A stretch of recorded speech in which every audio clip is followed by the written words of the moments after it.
사도행전 2장 36절부터 41절 말씀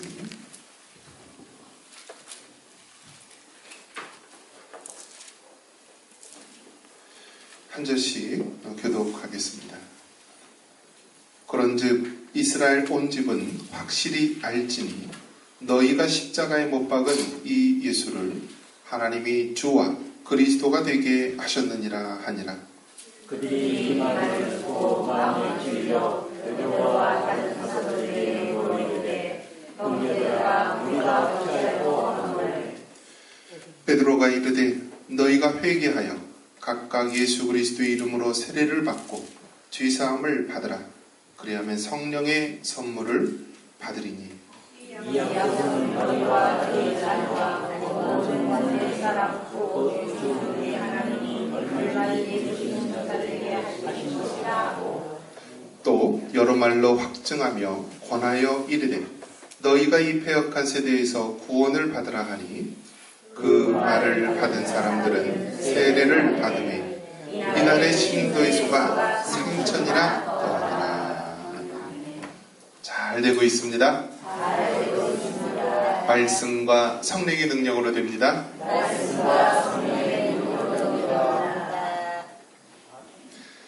한번 따라해 봅니다. 구원하시는 성령님.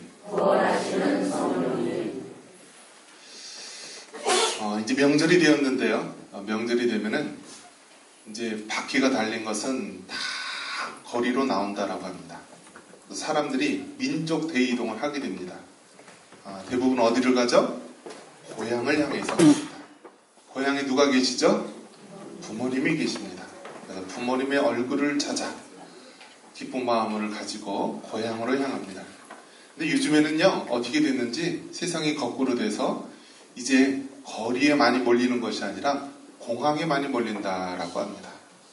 그래서 이제 산소 벌초하는 것은 미리 다 돈 주고 다른 사람한테 맡기고 온 가족이 보따리를 싸가지고 해외여행을 한다라고 합니다. 그래서 이제 점점 이제 가정도 그렇고요. 이제 개인주의화 되고요. 점점 이제는 사회 모습이 점점 많이 바뀌게 되는 것을 보게 됩니다. 그런 면에서 저와 여러분은 영원한 번향, 하늘나라를 사모하며 살아가는 우리 모두가 되기를 간절히 바랍니다. 우리나라는 분단된 나라입니다. 그리고 해마다 명절이 되면은요, 이 실향민들은 너무나 마음이 아파합니다. 왜냐하면 두고 오신 부모님 또 가족들이 이북에 있기 때문에 늘 마음이 한켠이 텅 빈 마음을 갖고 있습니다. 그래서 명절 때가 되면은요, 저기 임진각이라든지 통일전망대라든지 이런 데 가면은 이 북한에 부모님을 놓고 온 또 그런 가족들, 그런 분들이 늘 마음이 그쪽을 향하면서 보내기도 합니다. 가족과 떨어져 있다고 한다는 것 굉장히 큰 슬픔입니다. 미리 예고하고 또 미리 어느 정도 준비를 한 가운데 떨어지면 모르겠지만요, 6.25 전쟁 때 이렇게 헤어지신 분들 보면은요, 정말 잠깐 동안 떨어질 것으로 생각하고 가족끼리 이별을 했다라고 합니다.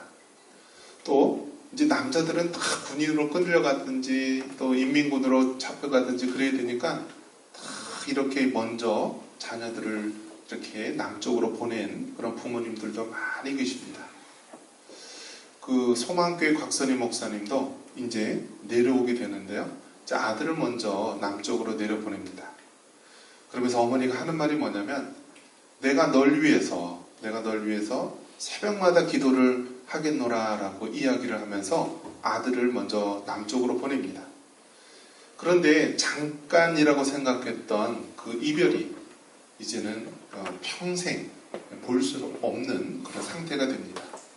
그래서 그 곽선희 목사님은 늘 남쪽에 혼자 있으면서 새벽마다 무슨 생각이 드냐면, 어머니가 새벽마다 날 위해서 기도한다고 하셨지 하면서 한 번도 이 새벽 기도만 되면은요, 어머니 생각을 안 해본 적이 없다라고 합니다. 그래서 유학 가 있을 동안에 또 그 많은 목회를 하는 동안에 늘 새벽마다 어머니를 생각하고 부모님을 생각하면서 많은 인생의 대부분을 보내셨다라는 고백을 합니다. 이처럼 홀로 된다라는 것, 부모와 헤어지고 가족과 떨어져 있다라는 것은 큰 불안이고 또 상실감이기도 합니다. 예수님의 제자들도 마찬가지였을 것입니다. 예수님의 제자들도요, 이제 예수님과 이제 헤어져야 될 시간이 됩니다. 3년 넘게 동고동락을 했다가 이제 예수님께서는 제자들과 헤어지게 됩니다. 어떻게 헤어지죠? 예수님은 십자가에 달려 죽게 됩니다. 제자들 한번 생각해 보십시오. 제자들 입장에 여러분이 있었다라고 한다면 어떤 생각이 들겠습니까? 내 인생의 모든 것을 다 걸고 나의 젊음과 나의 시간과 심지어는 가족들까지도 다 내려놓고 오직 예수님만을 따르고 동고동락을 했습니다. 그런데 이제 그 예수님과 헤어지고 떨어져야 됩니다. 예수님이 전부인 것으로 생각하고 또 예수님의 말씀을 끝까지 믿고 또 예수님이 하는 모든 이적들을 보았던 제자들입니다. 귀신을 쫓아내고 병든 자를 고치고 죽은 자를 살리는 그 예수님과 함께 했던 제자들. 이제 그 제자들이 홀로 된 것입니다. 예수님과 헤어져야 된다는 것입니다. 그런데 그때 예수님께서 약속한 것이 있어요. 무엇이죠? 내가 너희를 홀로 있게 하지 않고 약속하신 무엇을 보내준다라고 했죠? 무엇을 보내준다고요? 성령님을 보내주신다. 할렐루야. 여러분, 이것이 얼마나 위로가 되는지 모릅니다. 하나님께서 우리를 고아와 같이 홀로 내버려 두시지 아니하시고 약속하신 성령님을 보내주신다라는 것입니다. 그 성령님께서 하나님의 자녀를 책임지시고 구원하시는 줄 믿습니다. 그래서 여러분, 자녀들 보면은요, 다 떠나보내죠. 그죠? 다 떠나보내요. 몇 살 되면 떠나보내죠? 몇 살 되면 자녀들 다 떠나보냅니까? 예전에는 20살 되면은 성인이라고 하고 그랬는데요. 요즘에는 20살 돼도 젖먹이 어린애더라고요. 이렇게 해서 이제는 결혼 연령이요. 저 때만 해도 남자는 28, 여자는 25이었는데요. 지금은 뭐 33, 35 계속 올라갑니다. 그리고 장가를 보내도요, 제 역할을 못해요. 그래서 이 할아버지 할머니들이 손자 손녀까지 돌봐주면서 그 역할을 하는 시대가 되었습니다. 그런데 자녀들을 세상 가운데 이제 떠나보낼 때가 될 때 얼마나 두렵겠습니까? 그런데 예수님을 믿는 사람은 하나님께 의지하여 떠나보내야 될 줄 믿습니다. 마치 예수님께서 제자들과 떠나 있지만은 약속하신 무엇을 보내주신다고요? 성령님을 보내주신다는 것입니다. 그래서 그 성령님께서 이제 제자들과 영원토록 함께 하시며 하나님의 사역을 감당하고 또 마침내 구원에 이를 수 있도록 인도하신다라고 말씀하십니다. 자, 이 예수님에 대해서 이제 제자들 가운데 이제 베드로가 하나님의 일들을 하는데요. 과거에는 베드로가 예수님을 몇 번을 부인했습니까? 3번을 부인합니다. 3번을. 그것도 치사하게 자기가 살겠다고 예수님을 부인하고 3번째 돼서는 저주하면서 예수님을 저주하면서 모른다고 부인을 합니다. 자기 살겠다고. 그런데 그렇게 연약한 베드로가요, 이제는 어떻게 변했냐면요, 한 번 복음을 전하면서 말씀을 전하니까요 3,000명이나 되는 많은 사람들이 주님께 돌아오게 됩니다. 할렐루야. 우리 41절 한번 같이 한번 읽겠습니다. 41절입니다. 그 말을 받은 사람들은 세례를 받음에 이날에 신도의 수가 3,000이나 더하더라. 할렐루야. 여러분 그 당시에는요 마이크도 없었고요 큰 집회 장소도 없었어요. 그냥 이 육성으로만 그 군중들 앞에서 하나님의 복음을 말씀을 전한 것입니다. 그런데 그 옛날에 그 베드로가 그렇게 하나님의 복음을 전하며 말씀을 전할 때 3,000명이나 되는 많은 사람들이 한 번에 변화를 받고 세례를 받게 됩니다. 할렐루야. 이것이 어떻게 가능합니까? 성령 하나님을 인하여서 가능한 줄 믿습니다. 그래서 예수님께서는 이제 육신적으로는 가까이 하지 않지만 이제 약속하신 성령을 보내주시면서 그 성령님께서 네가 하나님의 일을 감당하고 또 네가 마침내 구원을 이룰 때까지 영원토록 도와주실 것이다 약속하십니다. 그래서 우리가 성령님에 대한 이 사역, 이것은 사도신경에 우리가 고백이 됩니다. 사도신경이 무엇입니까? 초대교회 때서부터 사도들에 의해서 고백되어진 우리의 신앙의 고백, 믿음의 고백입니다. 그래서 사도신경은 딱 3가지입니다. 한번 따라해봅니다. 성부 하나님을 믿습니다. 성령 하나님을 믿습니다.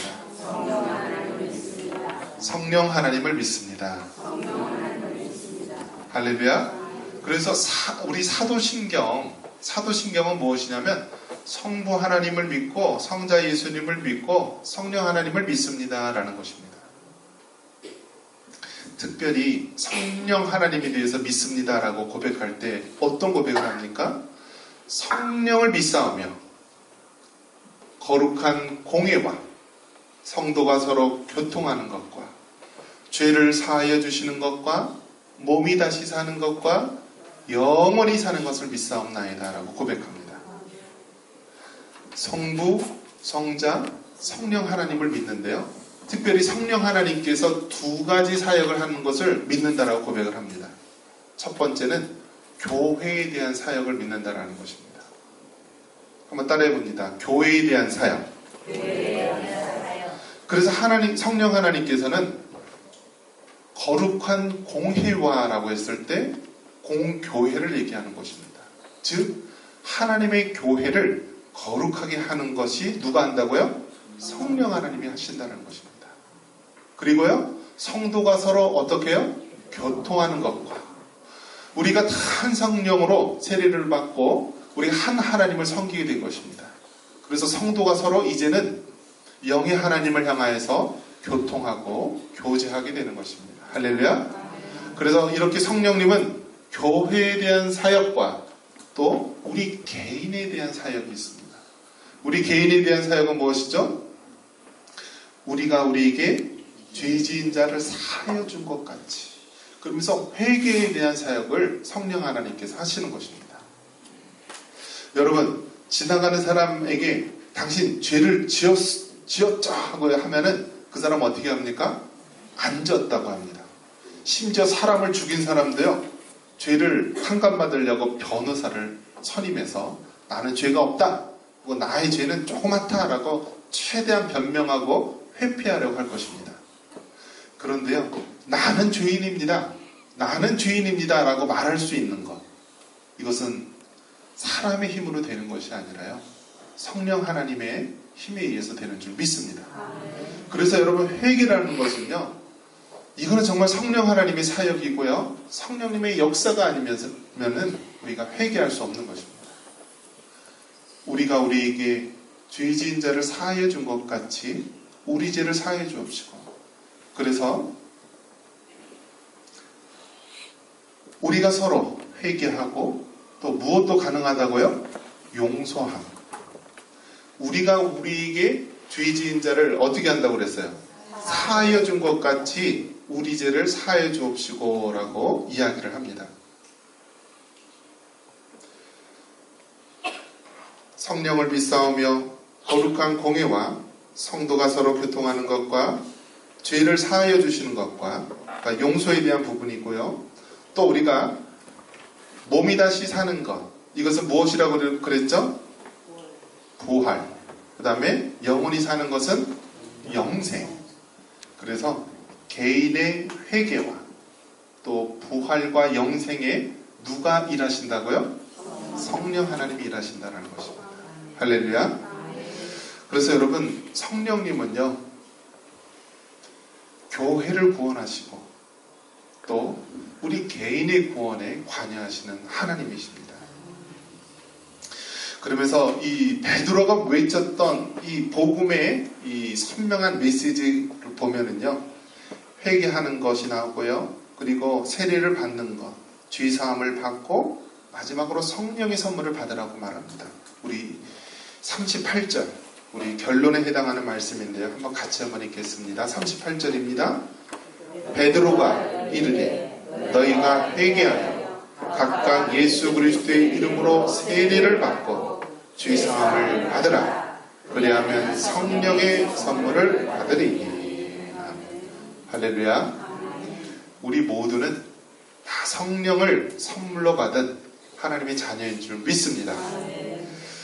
자, 그 단계가 있어요. 처음에는 무슨 단계라고요? 회개하는 단계가 있습니다. 회개. 우리가 죄인임을 고백하고 내가 하나님 앞에 죽을 죄인입니다라는 그러한 자기 고백과 자복이 있어야 됩니다. 회개하면 하고요. 그 다음에 우리가 예수님의 이름으로 세례를 받습니다. 세례라는 것은 여러분 무엇입니까? 세례를 떠올릴 때 물속에 이렇게 사람이 잠기는 것을, 또 그 다음에 이렇게 나오는 것을 떠올릴 수 있는데요. 이것은 무엇을 얘기하냐면요, 죄사함을 얘기하는 것입니다. 물은요, 씻는 역할을 합니다. 씻는 역할. 그러니까 우리의 모든 더럽혀진 죄들을요, 깨끗이 씻겨준다. 그러면서 이제 물 위에서 나올 때는요, 새 사람이 되었다라는 것입니다. 새 사람. 한번 따라해 봅니다. 죄사함과 새 사람이 되었다. 할렐루야. 그래서 여러분, 이 세례를 받는다라고 하는 것은 나의 모든 죄가 이제 예수님의 피로 사함을 받았습니다. 그리고 예수님이 3일 만에 부활하셨듯이 저도 이제 부활의 소망을 갖고 또 새 사람이 되었습니다라는 것입니다. 그런데 여러분, 세례하고 또 무슨 말을 쓰죠? 침례하고. 어떤 말이 맞아요?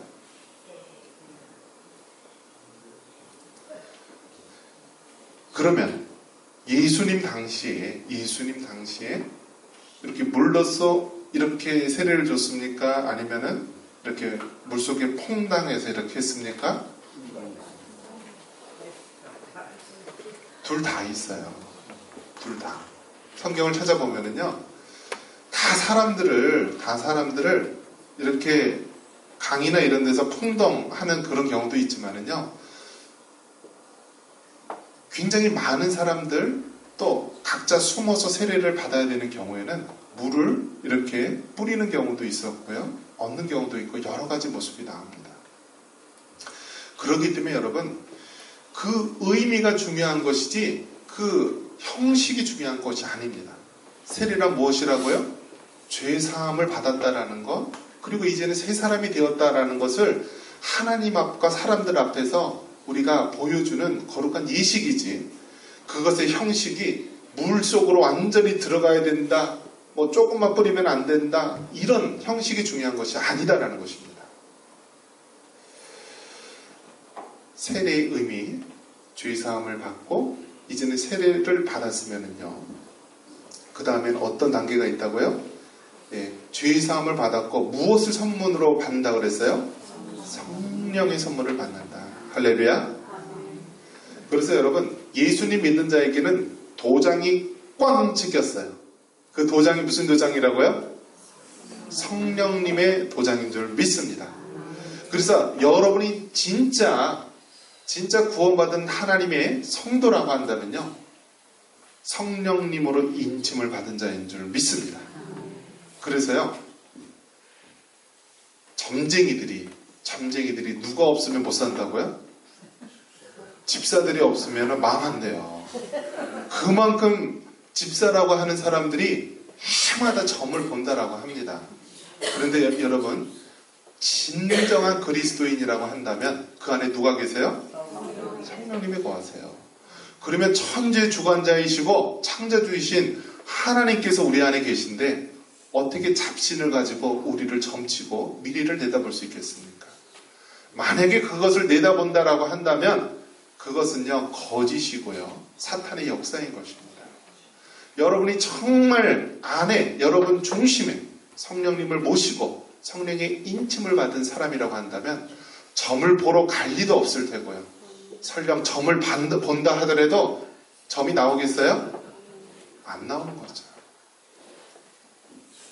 우리는 다 성령의 선물을 받은 자인 줄 믿습니다. 오늘 말씀의 제목처럼 구원하시는 성령님. 성령님은요, 비록 우리가 육신적으로 예수님과 더 이상 함께하지 못하지만은 약속하신 성령을 우리에게 지금도 보내주셔서 하나님의 교회의 사역을 감당하게 하시고 각자 개인의 구원을 완성시키는 분이 성령 하나님이십니다. 그 성령 하나님께서 정말 우리 삶 가운데 역사하시고 함께 하시길 원합니다. 이제 명절이기 때문에 다 뿔뿔이 흩어지고 떠납니다. 그럴 때 여러분 성령님을 의지하시기 바랍니다. 비록 우리가 다 떨어져 있다 할지라도 성령 하나님께서 우리 삶에 역사하시고 우상 숭배하는 가정이라 할지라도 그 가정이 정말 예수님 믿는 신앙으로 바로 세워지게 하시고 또 떨어져 있고 어려움에 처한 가정들도 이제는 주 안에서 용서하고 화합할 수 있는 역사가 일어나기를 바랍니다. 이러한 역사가 이번 기회에 일어나기를 주님의 이름으로 축원합니다. 이 시간 우리 한번